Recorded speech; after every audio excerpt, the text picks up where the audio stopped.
It's good to be in Atlanta.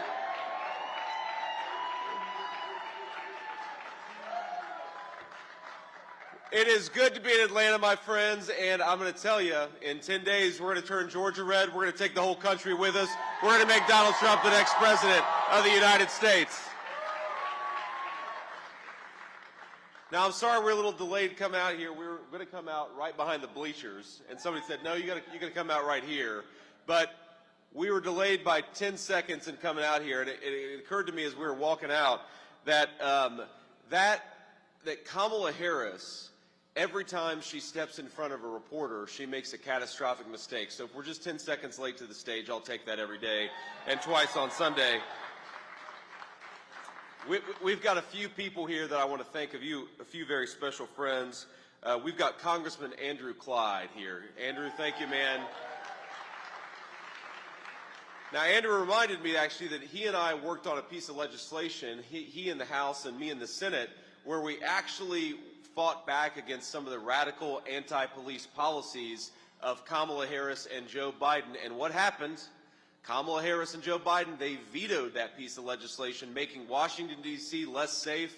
And it drives something home, my friends, that, you know, when Kamala Harris says that she can't think of anything that she would have done differently from Joe Biden, maybe that's something she should have done differently. Let's support our law enforcement. I know Donald Trump would have done it differently, and that's the thing to be proud of. We've got the great Congressman Mike Collins. Mike, stand up, say hello. I know everybody just saw Mike.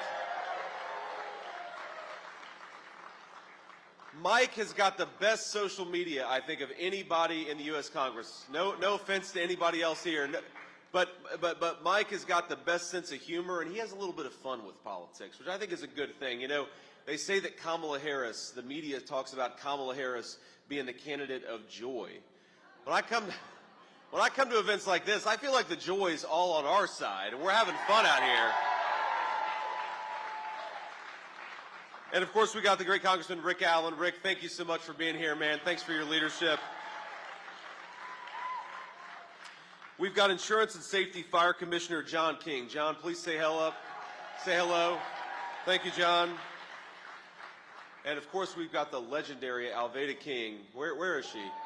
There, God bless you, man. Thank you.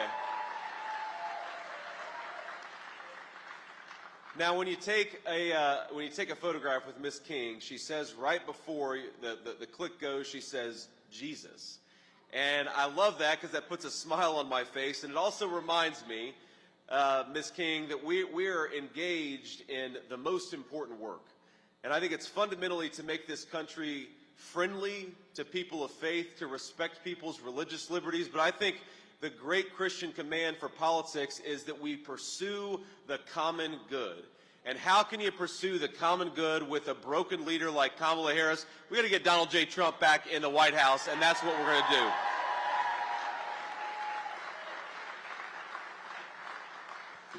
Now, I want to talk, before we get into why we need to elect Donald Trump the next president of the United States, I want to talk about the how. Because the how is really important, and here in Georgia, we are off to a great start, my friends. You look at these early vote totals, and Republicans are doing awfully good in the state of Georgia. By the way, we're doing awfully good in the state of North Carolina. We're doing awfully good in the state of Nevada. And across all the battleground states, right now, if I was a betting person, and sometimes I've been known to gamble from time to time, I would bet on Donald J. Trump winning all 7 battleground states and going to the White House with a lot of momentum. But here's the thing. I'm going to make 3 requests of you before we talk about why it's so important to change the leadership in this country. I want to make 3 requests of you, and this is the most important thing. Number 1, I want every single person in this room, all of you out in front of me and all of you behind me, I want you to go out there and vote 10 times. Now, some of you got a little uncomfortable. You said, well, we're Republicans. We follow the law. We only vote once, and we vote the legal way. Well, here is the legal way to vote 10 times. Take yourself to the polls and take 9 of your friends and family with you. We got to do that. I want you to make that commitment, because we're talking about states that could be decided by thousands or even hundreds of votes. In other words, if every single person gets out and votes 10 times, that could be the difference between President Donald J. Trump and President Kamala Harris. None of us wants that nightmare over the next 4 years, so please get your friends and family to the polls. And while we're on the topic, to be clear to our media folks in the back, and we'll take some questions afterwards, I was encouraging them to take their friends and family to the polls. We don't want an Atlanta Journal-Constitution headline tomorrow. J.D. Vance comes to Atlanta and encourages voter fraud. We're talking about voting legally 10 times the right way, so please go and do that. I'm going to make a second request of you. Second request is, whether now or at some point during the program, take out your phone, take a photo of either yourself, take a photo of me standing on the stage, post it to social media, and talk about why you are going to make Donald J. Trump the next president of the United States. Because we're never going to have Kamala Harris or the corporate media on our side. We're never going to have them telling the truth about President Trump's successful record in office. But you know who can tell the truth? We can. So let's do that over the next 10 days. Let's talk about why Donald J. Trump was a good president, and he will be so again. The third and final request is we want everybody to go to this website that we built called swampthevoteusa.com. And I'm going to repeat it, swampthevoteusa.com. We got 10 days ago. What you can do on that website is you can look at your polling location, you can check your registration, you can figure out how to get involved in our great voter turnout efforts. Swampthevoteusa.com. As President Trump always says, look, it is what it is. We may not like election season over election day, but it is what it is. And we've got to use every method that we can to get out there and vote. Whether that's vote by mail, whether that's early voting, whether that's voting on election day, make sure you get out there and make your voice heard. If everybody gets out there and votes, we're going to swamp the vote, we're going to prevent Democrat shenanigans, and we're going to make Donald Trump the next president of the United States.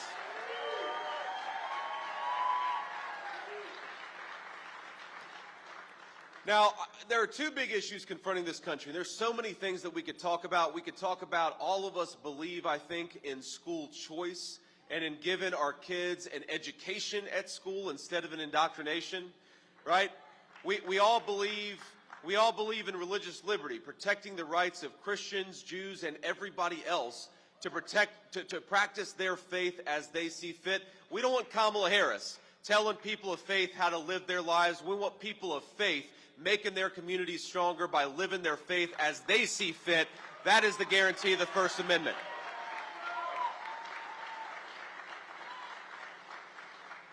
But I think when you talk to our fellow Americans, the two biggest issues confronting our fellow citizens are, number one, the economy, and number two, this terrible crisis at the southern border. So let's talk about both of those. And unfortunately, those issues are connected. Because remember, when Kamala Harris came into office, she promised that she was going to undo Donald Trump's border policies, and that's exactly what she did. 94 executive orders that did what? They suspended deportations. They stopped Donald Trump's successful Remain in Mexico policy. They stopped the construction of the border wall. Donald Trump built almost 500 miles of border wall, and Kamala Harris stopped construction of it on day one. That is why we have a wide open border. That is why Kamala Harris has been a failure as border czar, and that is why the people of Georgia are going to send a message to Kamala Harris in 10 days. We don't want San Francisco liberal policies. We want to close down borders. So Kamala Harris, you're fired. Go back to California where you belong.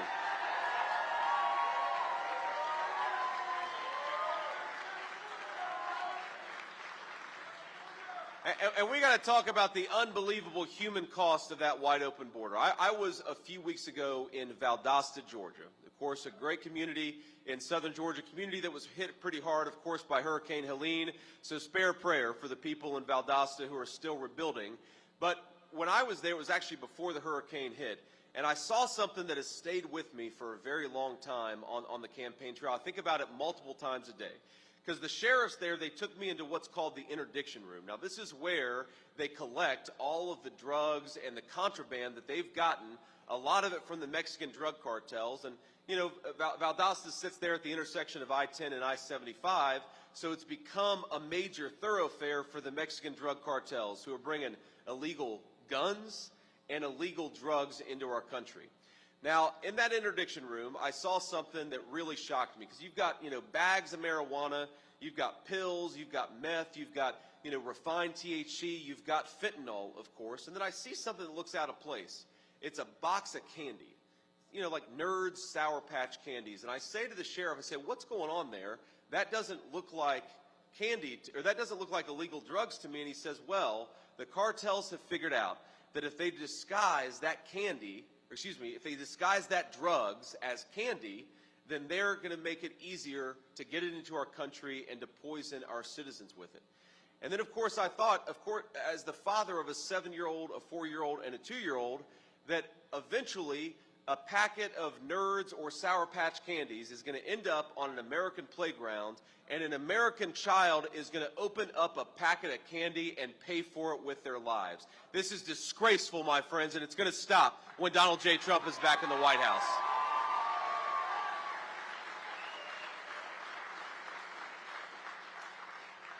Because here's the thing, we know that kids make mistakes. All kids make mistakes, especially when they hit those teenage years, and I'm not there yet, but please say a prayer for me, because we're going to be there eventually.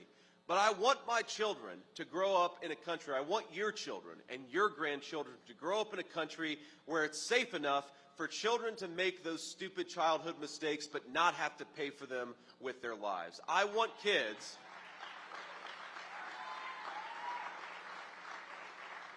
I want kids to learn from those mistakes. I want kids to get a lecture from their parents, maybe get grounded. I don't want them to die from innocent childhood errors because Kamala Harris refuses to do her job. So in 10 days, to all of the friends that we have in the state of Georgia, if you want American communities to be safe again, we've got to close down that southern border, and the only way to do it is with President Trump back in the White House.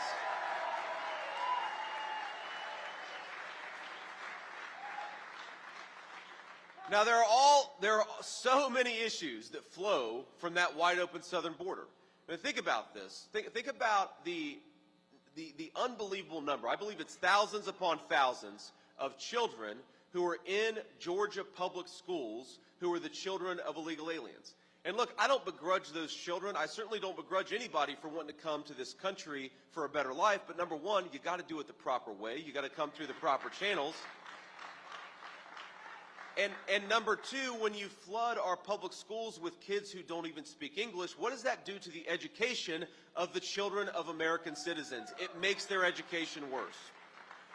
What does it do to hospital wait times when you bring in millions upon millions of illegal aliens? We know the answer. Emergency room wait times are up in Georgia. They're up all over the country because we got millions of people who don't have the legal right to be here.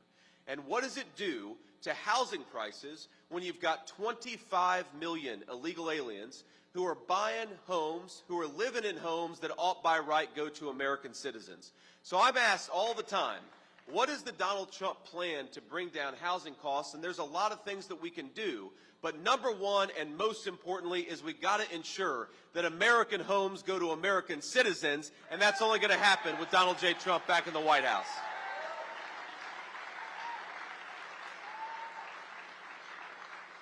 Because, you know, I think all of us are affected by the problems of Kamala Harris's leadership differently. All of us process this a little bit differently. We've all got different friends and family. But because I'm the first millennial on a major party ticket, I talk to a lot of people in my generation, and a consistent theme that I hear from them is our parents' generation, they were able to afford to buy a home, and our generation is not. And what a terrible failure of leadership that is. How much have the present leaders of this country failed our citizens when young people don't feel like they can afford the American dream of homeownership? My friends, we can do so much better. We have to do so much better. And unless we fire Kamala Harris, we're not going to do so much better. So let's do exactly that.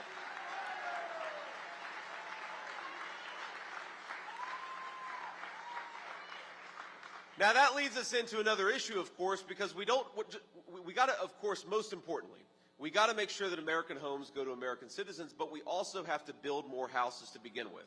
And we're not going to build more homes unless we stop the ridiculous Kamala Harris regulations that have made it harder to build, made it harder to do business, and made it harder to develop energy in the United States of America. So the most important method, the most important way that President Trump is going to lower prices for American citizens, it's very simple. Drill, baby, drill. We got to open up American energy. Because think about this, when you make the price of energy more expensive, when you say, for example, make a truck driver pay 45% more for diesel fuel, then the groceries that truck driver is delivering to the grocery store, they get more expensive. When the guy who's delivering lumber to the construction site is paying 40% more for gasoline, then of course all of us are paying more for what that job site is building. We got to get back to common sense energy policies, and I think it's worthwhile to compare and contrast not just the economic record, but also the economic agenda of Kamala Harris and Donald Trump. Kamala Harris wants us to buy oil and gas from tin-pot dictators all over the world. Donald Trump wants us to buy oil and gas from our own people because we got plenty of it in the United States of America. Let's get it out of the ground and create prosperity in the process. Kamala Harris wants to raise taxes on American workers and reward companies that ship American jobs overseas. And I've never seen a politician in my life, even the politicians who want to raise your taxes, they'll lie about it and say they want to cut your taxes during the campaign. Kamala Harris is going out there bragging about raising taxes by $2,600 per family on Georgia residents. I've never seen anything like it. Now, Donald Trump, of course, not only does he want to cut your taxes, he already did. He cut your taxes when he was in office, and he's going to do it more. But if Kamala Harris wants to raise your taxes and reward companies that ship jobs overseas, Donald Trump thinks that gets it exactly upside down. When President Trump is back in the office, we're going to cut your taxes, and we're going to penalize companies that ship American jobs overseas, not give them tax breaks.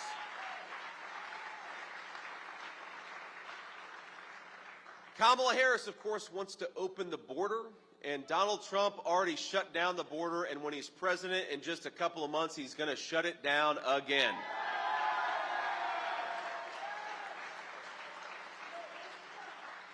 Kamala Harris sends a message to illegal aliens all over the world saying, come into our country, because she wants to give them Social Security and Medicare benefits that have been paid for by American citizens. She does. She brags about it. Donald Trump's approach to preserving Social Security and Medicare is to ensure that it goes to the American people who have paid into it, not to people who don't have the right to be in our country. And while Kamala Harris is rolling out the red carpet for people who have no legal right to be in this country, giving them benefits paid for by American taxpayers, five-star hotel rooms paid for by American taxpayers, you know what Donald Trump's message is to illegal aliens all over the world? Pack your bags, stop coming to this country, and if you are in this country in 4 months, we're sending you back home.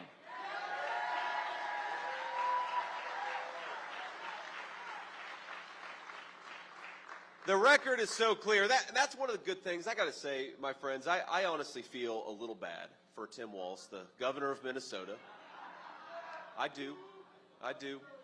Think about it. He's got the hardest job in American politics, and I've got the easiest job in American politics. All I've got to do is go around and talk about that, not just that Donald Trump has good plans for a golden age of prosperity, but that when he was president, inflation was 1.5%. I get to go around and talk about when Donald Trump was president, take-home pay was rising faster than it had in 40 years in the United States of America. I get to go around and brag that when my running mate was president, groceries were affordable, housing was affordable, and the border was shut down and closed.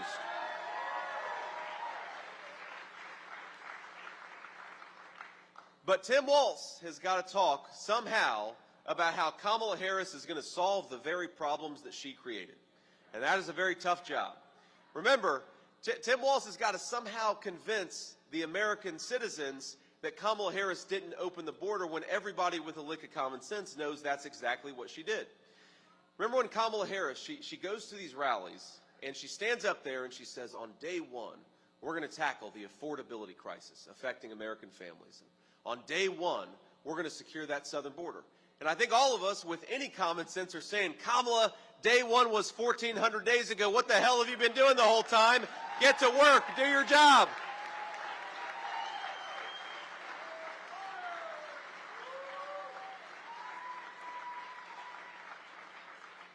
So Tim Walz has got to pretend that somehow Kamala Harris is going to be the candidate of change.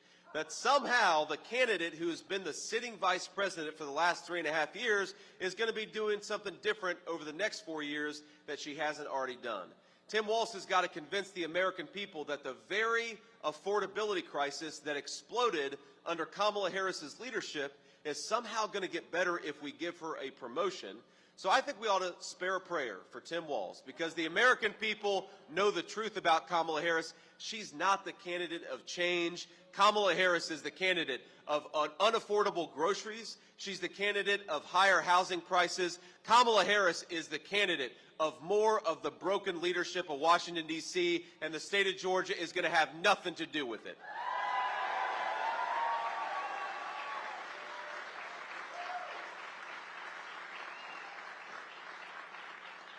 Now, we also, the reason I feel bad for Tim Walz is because as much as they talk about joy, I think at our events, whether it's President Trump's events or our VP events, look, we are the campaign of joy. You can feel it in the Republican Party.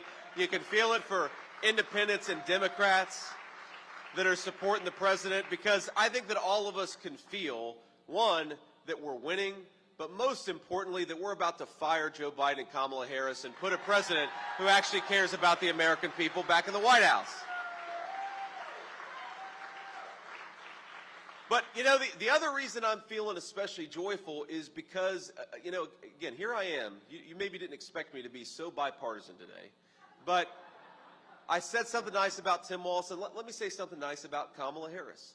I think that every time she does an interview, we gain about 100,000 votes. And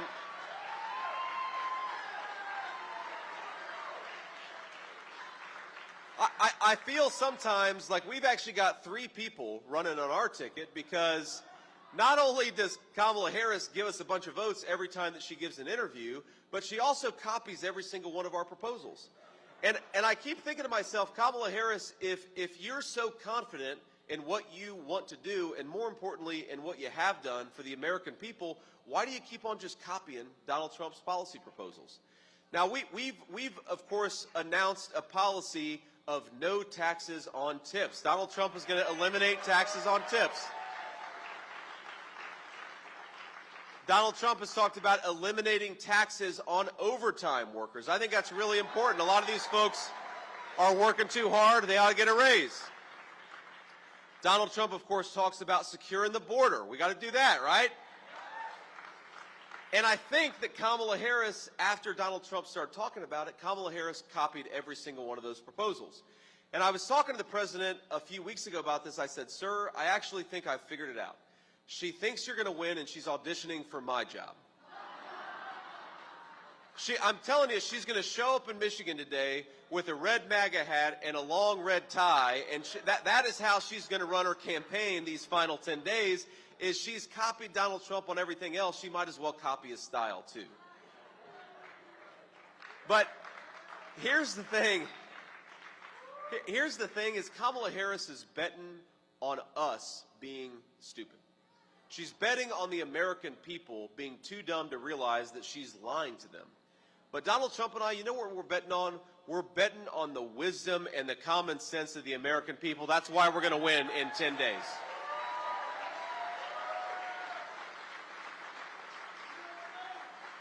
Now, we got to remember, of course, that Kamala's entire campaign argument is that she is somehow going to fix the problems that she's been creating for the last 3.5 years.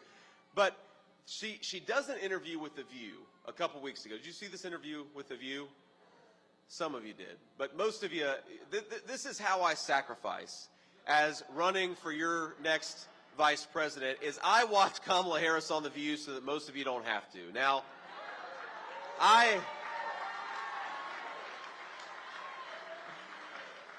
I don't recommend it because I think you lose about 20 IQ points every time you do. But in this interview, they asked her, Kamala Harris, would you have done anything different from how Joe Biden did it over the last 4 years? And again, her whole argument is, yes, she's going to be different. But in that moment with a softball interview, Kamala Harris says, nothing comes to mind. Now, in defense of Kamala Harris, maybe that should be the slogan of the whole campaign. Nothing comes to mind. But Mike liked that one. But the thing is, I think that it reveals to the people of Georgia, on a serious note, that she is not the candidate of change. Kamala Harris is the candidate of more of the same. Kamala Harris is the candidate of unaffordable groceries. Kamala Harris is the candidate of higher housing prices. Donald Trump is the candidate of making the American dream affordable again. We got to get him there. Let's fight to get Donald Trump back in the White House.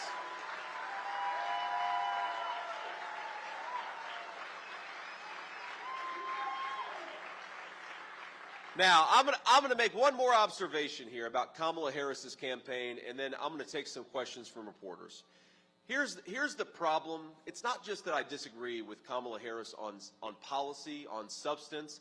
It's that Kamala Harris has run this campaign around censorship instead of persuasion. Now, whatever your views are, whether you disagree or agree with me and President Trump on a particular issue, I'm going to make a solemn promise to you that we're going to fight for the First Amendment, and we're going to fight for your right to speak your mind, even and maybe especially when you disagree with us.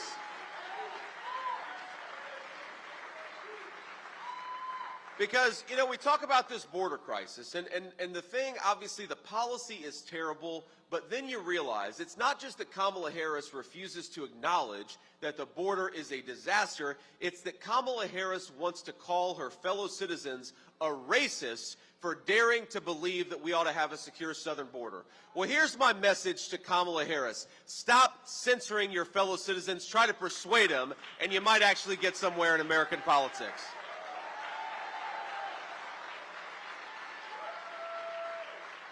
Stop telling people that they're racist because they want their children to go to schools with kids who speak the English language. Stop telling American citizens that they're bad people because they don't want fentanyl flooding their communities. Stop telling the American people they don't deserve to have smaller hospital wait times. Stop telling the American people that they're bad for wanting a secure southern border. You're not a bad person. We're not bad people for wanting security in our own neighborhoods. Kamala Harris is a bad person for doing this to the country to begin with.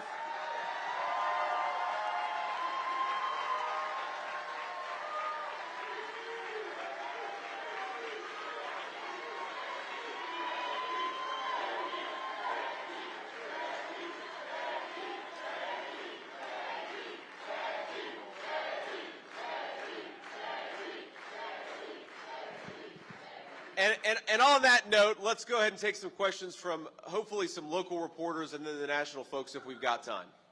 Senator Vance, Molly Oak with 11 Alive News. I'm curious, as you close in on Election Day, we're seeing record-breaking turnout in our area. How do you feel the campaign is performing in battleground states, specifically here in Georgia? Yeah, I appreciate that question. Look, I'm not BSing anybody in this room. I think that we're winning the state of Georgia right now. I really do. And I think that...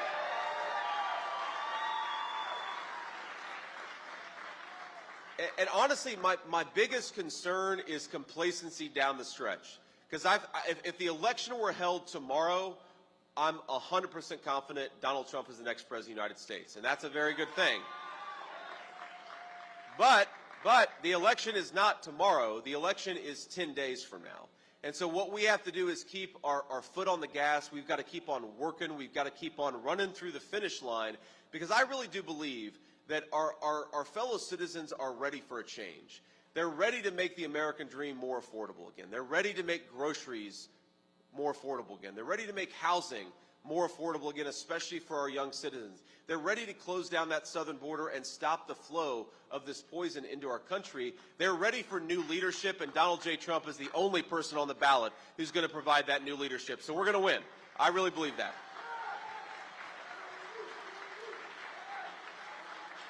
Senator Vance, Greg Bluestein from the Atlanta Journal-Constitution. Thanks for the shout out to our outlet earlier in your speech. You're welcome. I was just kidding. Oh, we'll take it. My question is about the Republican turnout. The Republican turnout is soaring in many parts of the state in a way that it just wasn't in 2020. What do you think took it so long for Republican voters to embrace early turnout, early voting in states like Georgia? You know, I think there are a few things, right? I think first of all, look, leadership matters, and I think that a lot of Republicans have faith in the leadership of the Republican Party in 2024 that they maybe didn't. I'm talking about the RNC, that they didn't 4 years ago. And I think that if you look at what the RNC has done on election integrity, when you look at this, for example, the state of Georgia has passed laws about voter ID and signature verification.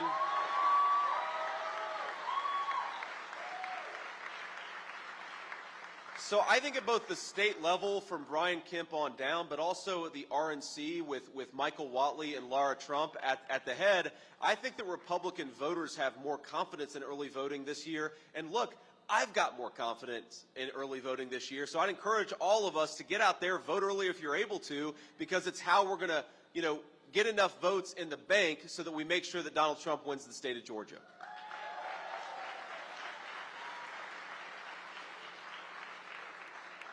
So look, I feel good about early voting. I feel good about where we are on election integrity, and I think it sends an important message. There's of course, after 2020, there was this big debate about the 2020 election, and what I never understood is whether you agreed with me and President Trump about some of the criticisms that we made 4 years ago, why not try to make American elections more secure, right?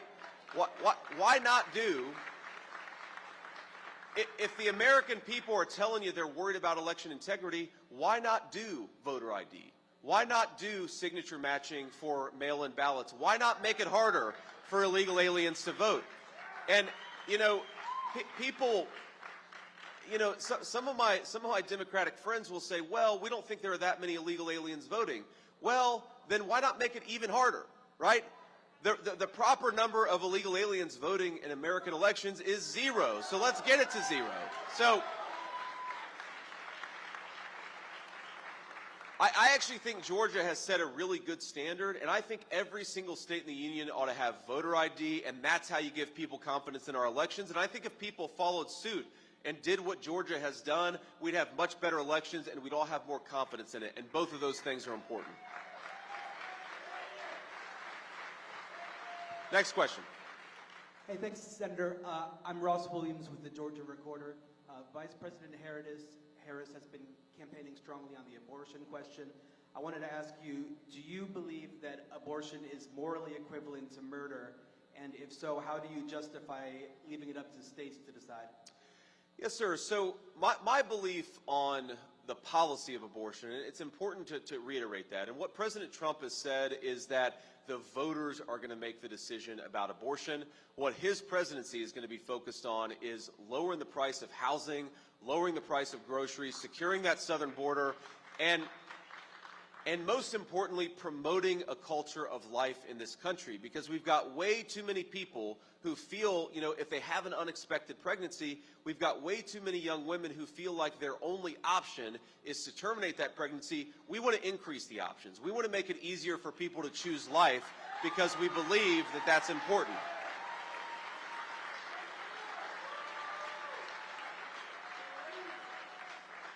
Now, you asked me about my personal views. Look, my personal views are that it is important to save as many vulnerable lives as possible.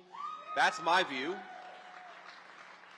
And I think the best way for us, because I recognize that there are people who are pro-choice, there are people who are pro-life, there are people who are pro-life in some circumstances but pro-choice in others. The way for us to have a real conversation as a nation is to let the voters make these decisions, which is why Donald Trump believes in the policy that he does. Thank you. Senator Vance, Kim Loeffler with Fox 5. My question, now that we're 10 days out from the election, what is your number one message to any undecided voters that we have here in Georgia? I think our number one message, very simply, is that when Donald Trump was president, we had peace, we had prosperity, we had affordable groceries and affordable housing. Kamala Harris has been the vice president for the last 3.5 years. we have unaffordable groceries, we have a world at chaos, and we have a wide open southern border. So let's just compare the records of these two candidates. You don't have to agree with everything that I say or with everything that President Trump says, but who can disagree that we had rising take-home pay and a secure southern border? Wouldn't we all like to get back to that? But the only way...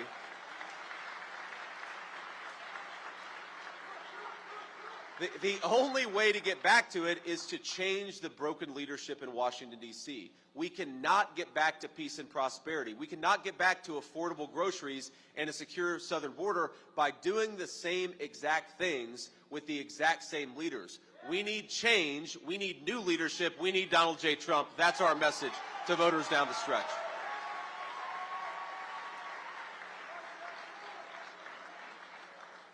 Next question. Senator, I'm Sarah Callis with GBB News. Will you accept the Georgia results of the election, even if you do not win the state? Yes, ma'am. Look, of course we will, but of course we're going to try to make sure that every legal ballot is counted and illegal ballots aren't counted, right? There's no... We believe in two very important principles. One, that yes, we're going to accept the results of the election, but two, we're also going to fight to make sure that every legal ballot, and only every legal ballot, is counted in the state of Georgia. Thank you. Hi, Senator, it's Kit. I'm wondering what have you heard about Chinese hackers targeting your phone and Trump's phone? Well, I've heard that they did it, which sucks. And I think it illustrates, frankly, the Chinese aren't trying to hack Kamala Harris and Tim Walz's phone.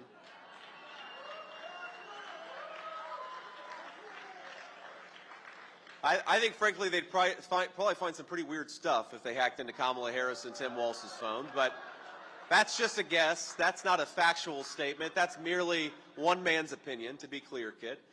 But I think that what it shows is that the Chinese recognize that Kamala Harris provides weak leadership and Donald Trump provides strong leadership, so they're trying to do everything they can to prevent Trump from getting back in the White House. Hi, Senator. This is Hannah Demasay with ABC News. My question for you is, do you have any reaction to the Wall Street Journal report about Elon Musk and Russian President Vladimir Putin being in contact since October 2022? And do you have any concerns about the national security aspect of it? Yeah, so I have two responses to it. So first of all, Elon is a friend, and obviously he's a big supporter of the president and of mine. We're grateful for his support, but I'm not a spokesperson, right? So I'm not going to stand up here and try to pretend that I know everything that Elon Musk has ever done. But the second thing that occurs to me about this is it's almost like the Democrats are running the exact same playbook from 2016, but with different names and different times.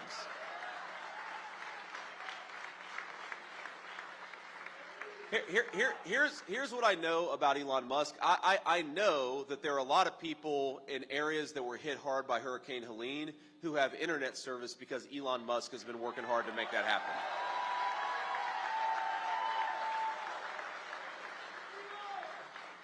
I know that Elon Musk represents something that really matters to me about the next generation of American entrepreneurship. I want people building rockets to go to Mars. That is a great and inspiring thing for our country. And if you think about it, it illustrates something that's really broken. Just consider this. Our parents and grandparents, they went to Mars, or excuse me, they went to the moon with pocket calculators and slide rulers. Americans can't even build enough housing for our citizens now. I think that suggests something fundamentally broken. And what I like about Elon Musk is that he reminds us that America is a nation of great ambitions, of great dreams. And I believe that it is the solemn obligation of the American civilization to conquer the stars. We are meant for great things in the United States of America, and Elon reminds us of that. But I also know that Elon Musk thinks that it's crazy for the war in Russia and Ukraine to go on indefinitely. And by the way, he's right. It is crazy. And so Donald Trump is the president of not just prosperity. That's the most important thing, is prosperity for our citizens. Donald Trump is also the candidate of peace all over the world. The war in Ukraine would have never started if Donald Trump was president. And I believe And I really do believe there's only one person who's running for president, one person maybe in American politics who could actually bring Russia and Ukraine, and his name is Donald Trump. So please, let's get out there and make him president.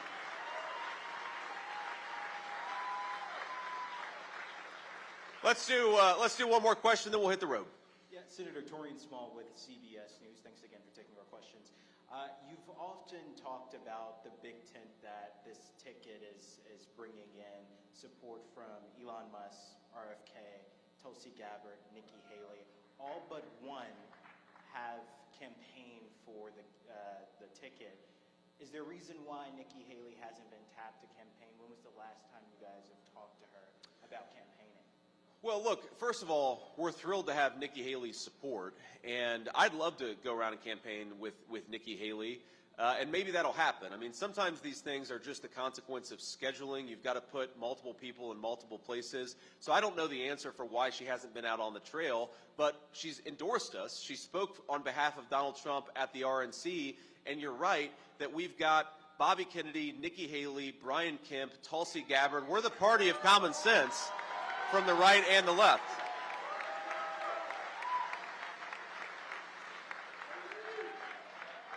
But I really do think this is important, because you ask yourself, what candidate can unite Bobby Kennedy Jr., Tulsi Gabbard, Nikki Haley, and Brian Kemp? And the answer is the guy who stands for common sense. And I really think that's fundamentally what this election is about. You know, Kamala Harris, she's the candidate of being the policeman of the world. She's the candidate of starting wars, whereas Donald Trump is the candidate of ending wars. Kamala Harris is the candidate of censoring her fellow citizens. Donald Trump is the candidate of the First Amendment. That's why Bobby Kennedy, I think, is really behind us. And Kamala Harris is the candidate of rising prices, and Donald Trump is the candidate of the American dream. And thank God for that, because we're going to make him president in 10 days. So let me just leave you with one final thought, because we're having a lot of fun. And I had fun here today, and I hope you did too, but we're having fun in the service of giving the American people better leadership. We're running this campaign. We're fighting for the American people to have better leadership, because as much as I'm looking forward to November the 5th, and trust me, probably more than any person in this room, I am looking forward to beating Kamala Harris and the Democrats on November the 5th.